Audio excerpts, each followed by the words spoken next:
Collection আমরা যে মান্ধাতার আমলে প্রচলিত ব্যবস্থায় বিশেষ করে প্রাচীন পদ্ধতিতে যে ডাটা কালেকশন করি paper base survey solo data entry process, কারণ এটা হার্ড কপি আসার পর এটাকে ডেটা ক্লিনিং এবং এটা marathon base back and fourth বসতে হয়, অনেক ভুল থাকে, আদার্স অপশনে অনেক নতুন কোড আসে, সেগুলোকে রিকোডিং করতে হয়, অনেক সময় সাপেক্ষ ব্যাপার, যার ফলে ডাটা এন্ট্রিটা স্লো হয়ে যায়।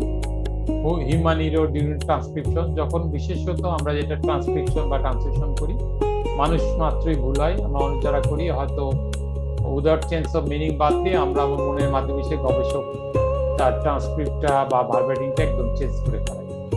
ডেটা লস রিস্ক আছে, আপনি যে কোনো সময় পানিতে পড়ে দিতে যেতে পারে, হার্ড কপি হারাই যেতে পারে যে কোনো।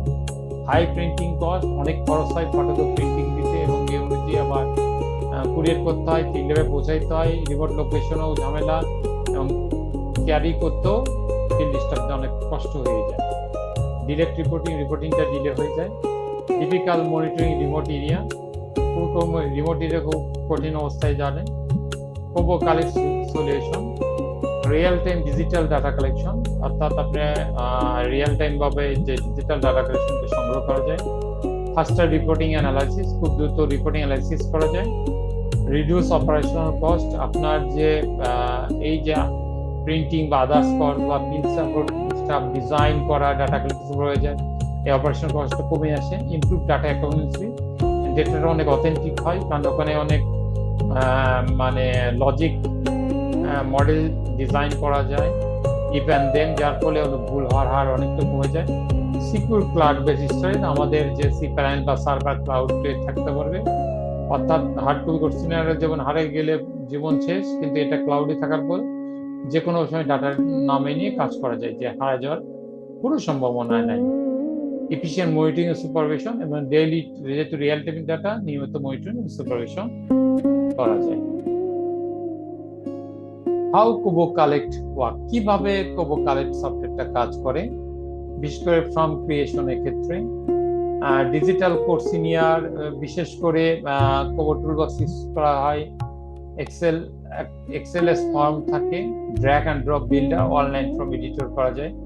Field level data, field staff download form নিতে পারে, কোবো গ্যালারি বা অ্যান্ড্রয়েড ডিভাইসে এটা এমবেডেড করতে পারে, অর্থাৎ যে কোনো ভাবে সে তার ডাটা কালেকশন শুরু করতে হবে। স্টেপটারি ডেটা সাবমিশন কমপ্লিটেড ফ্রম আপনার Kobo toolbox server for analysis, আমরা রিয়েল টাইম অ্যানালাইসিস করতে পারি, সে অনুযায়ী ফিডব্যাক দিতে পারি।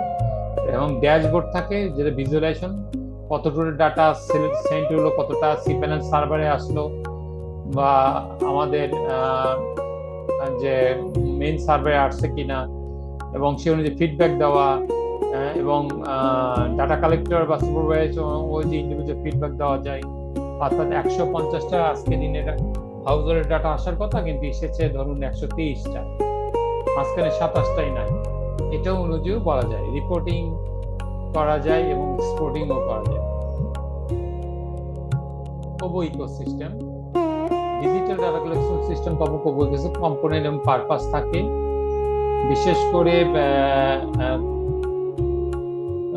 Component purpose KoBo toolbox online survey platform থাকে, এবং কোবো কালেক্ট করা যায়। অ্যান্ড্রয়েড ডাটা কালেকশন অ্যাপ থাকে, KoBo search secure cloud storage থাকে, dashboard data analysis reporting. Device compatibility, Android smartphone, Android tablet, GPS enable device.